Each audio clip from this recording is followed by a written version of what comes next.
que tiene que ver con lo que es la música, qué es la música y las relaciones entre cerebro y música en condiciones normales. Entonces, los dejo con la doctora Diana Matallana, que nos hablará sobre la música y el cerebro.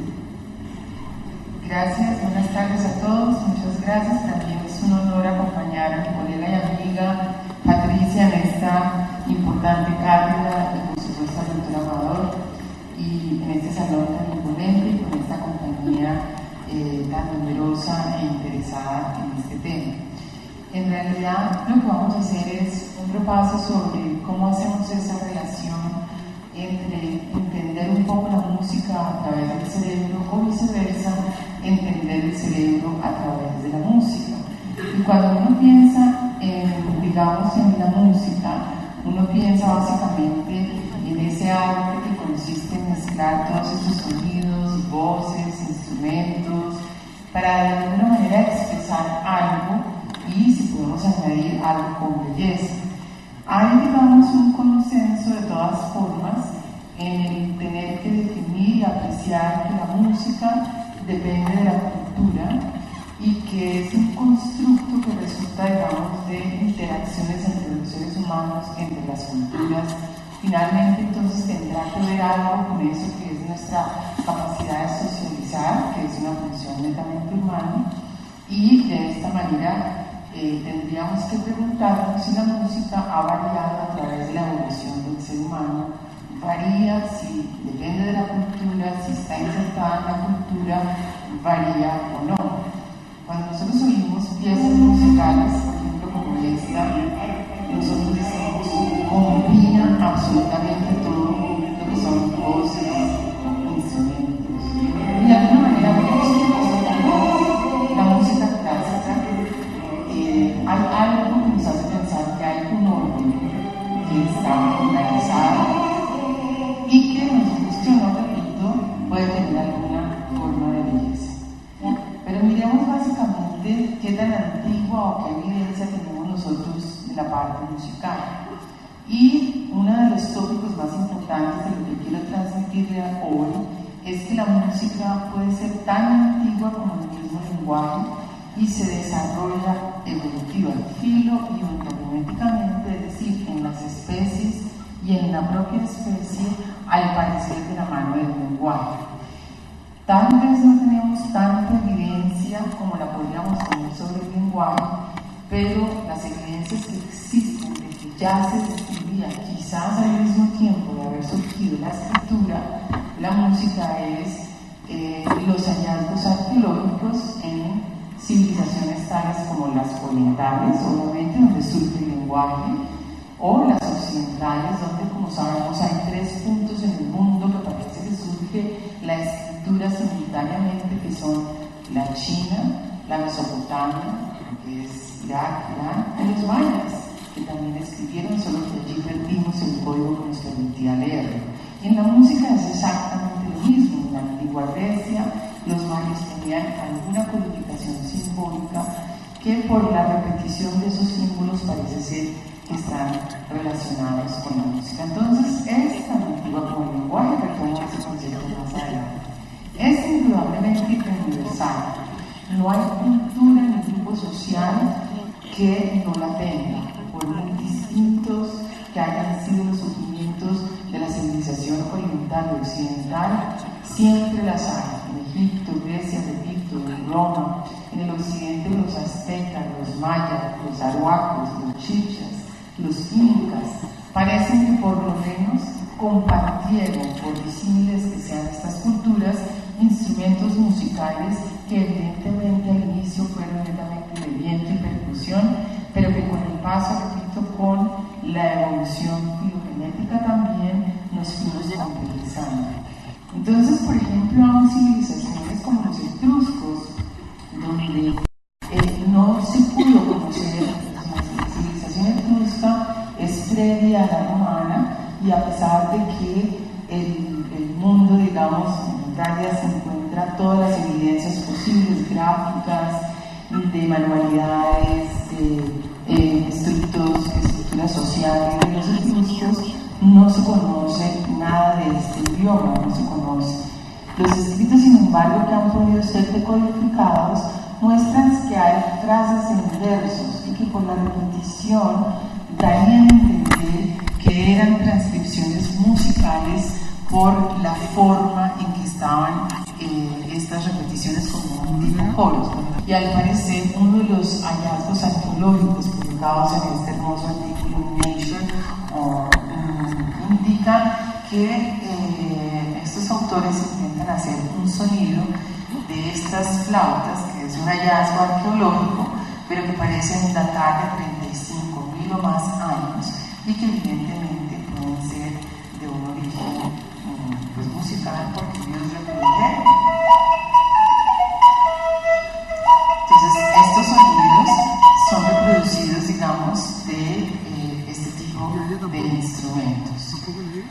Dentro de la evolución, Darwin trató de poder identificar si era posible saber si la música tenía ese curso evolutivo como el lenguaje, y lo máximo que puedo decir es que lo misterioso de esta evolución es que hay muy pocos registros que podamos rescatar de antiguas civilizaciones. Contamos entonces con evidencias netamente pictóricas en las cavernas de los etruscos, como en este caso, en los frescos de la civilización griega, con los egipcios, incluso en nuestra... donde esta arqueología nos indica que hubo una comunicación musical por la presencia de estos instrumentos. Específicamente en la América nuestra, después de la llegada de los españoles, donde la evangelización no solamente consistió en la creación de este Dios o de la conversión católica,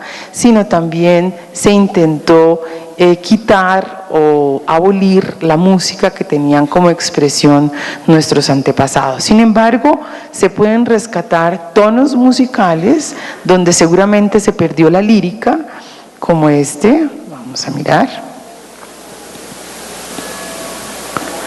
Y esta es una reproducción de lo que en algunos campos se ha llamado la música ficta, o aquí vamos, al principio son campanas, pero ustedes van a ver la musicalización que incluye seguramente muchos instrumentos de viento, pero que no hay lírica conservada, pero que se cree que junto con esa evangelización los indígenas debían, así ser a escondidas, introducir líricas a esta musicalidad. Vamos a mirar.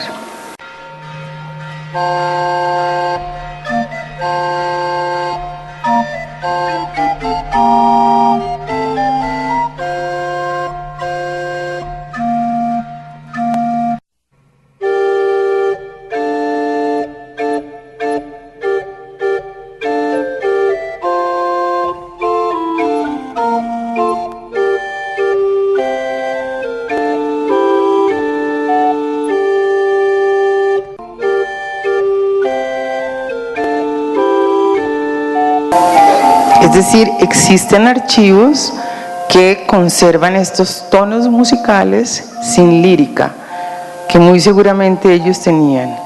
Pero más aún hay archivos donde encontramos esta música renacentista, barroca, que sería como el tipo de melodía, pero sí con lírica. Miremoslo acá. Toda esta es una reconstrucción indígena, independiente de que el mismo significado no estaba presente.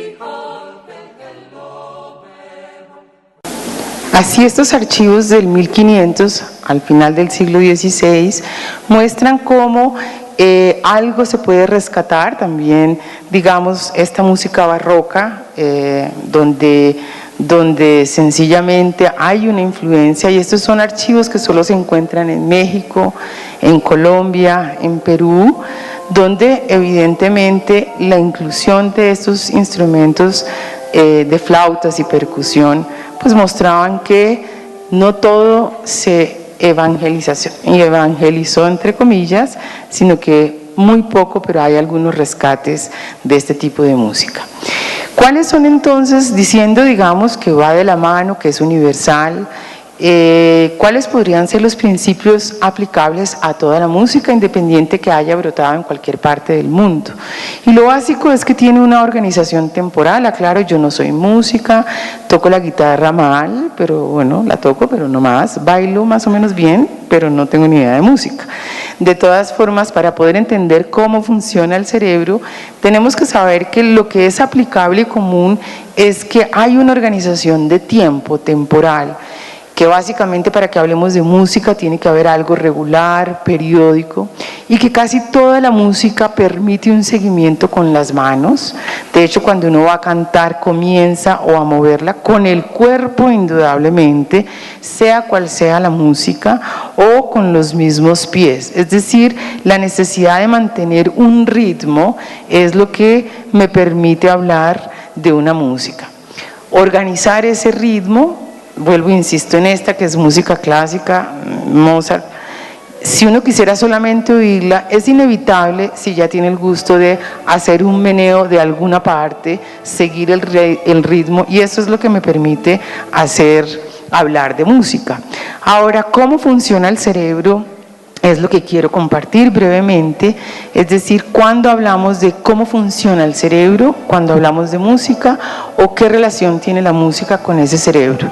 Y lo primero que vamos a decir es que, y a esto nos referimos a la cognición musical. Lo primero es que es un rasgo netamente humano. Se advierte tempranamente, los nuevos estudios indican que los niños antes de 1 año ya son capaces de percibir. Ustedes saben que incluso hay estudios en los niños cuando todavía están en etapa de gestación, no han nacido.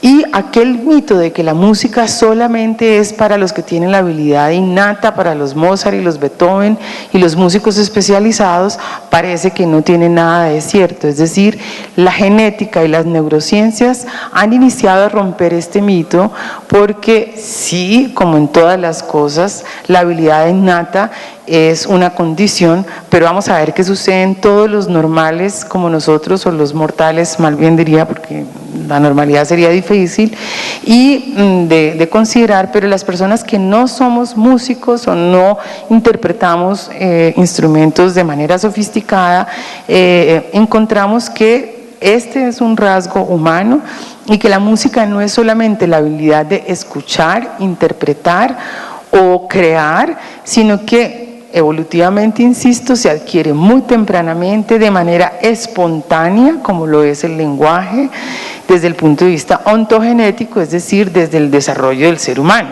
No necesita ir a la escuela para que sepa, para que pueda percibir la música, porque estudios con bebés sin lenguaje, por ejemplo, hacen una respuesta motora y demás, y si le tomáramos una foto al cerebro, hacen una actividad cerebral a partir de la percepción musical. Pero no solamente eso, sino que hoy sabemos que participa todo lo que es percibir auditivamente, aprender, tener memoria musical, generar una emoción, así sea placentera o displacentera, poder asociarla a la acción, no solamente cuando lo oigo moverme, menearme, seguir un ritmo, sino también aprender un instrumento. Y repito, esa asociación de que sea producto del lenguaje es nuestra pregunta. Evidentemente el pensamiento, porque más adelante terminaré justamente mirando cómo solo los componentes muy complejos de la música son posibles de percibir a través de un vínculo entre la capacidad de poner en acción el pensamiento. La pregunta fundamental es que, a pesar de que tiene prácticamente todas, incluyen funciones cognitivas más complejas que el mismo lenguaje, si se quiere, porque tiene una apariencia de no tener una utilidad obvia, porque, o sea, ¿cuál es la utilidad? ¿Cuál es nuestra utilidad? O sea, todos necesitamos hablar, pero si no podemos reconocer la música ni interpretamos nada de música, ¿podremos vivir? Entonces, esa es una primera pregunta. En esta música, siendo un rasgo netamente humano, insisto en el decir que la destrucción de ese mito de que la música solamente es para genios o para el que se queda horas y horas aprendiendo, está fundamentado esta ruptura de este mito en que hay un gen que ha sido identificado como participante, digamos, del procesamiento, de la expresión y de la comprensión musical. Este gen ha sido identificado porque está relacionado con también un desorden en el lenguaje. Esta es una de las primeras evidencias que la música y el lenguaje van de la mano. Isabel Pérez es una canadiense que ha trabajado, creo que es una de las expertas mundiales en todo lo que es el procesamiento cognitivo de la música, reporta que en el año 2009 ha identificado un gen que se llamó FOXP2, que está alterado o tiene tiene una mutación genética, unas familias que tienen como característica fundamental en que no pueden desarrollar la habilidad para hablar, es decir, lingüística, y que a su vez va de la mano de la incapacidad de tener una habilidad musical. En estas familias con este gen, al parecer, ellos podrían con el tiempo aprender los tiempos, ahorita vamos a ver cómo son los tiempos, pero lo que es la melodía y el timbre les es imposible de aprenderlo.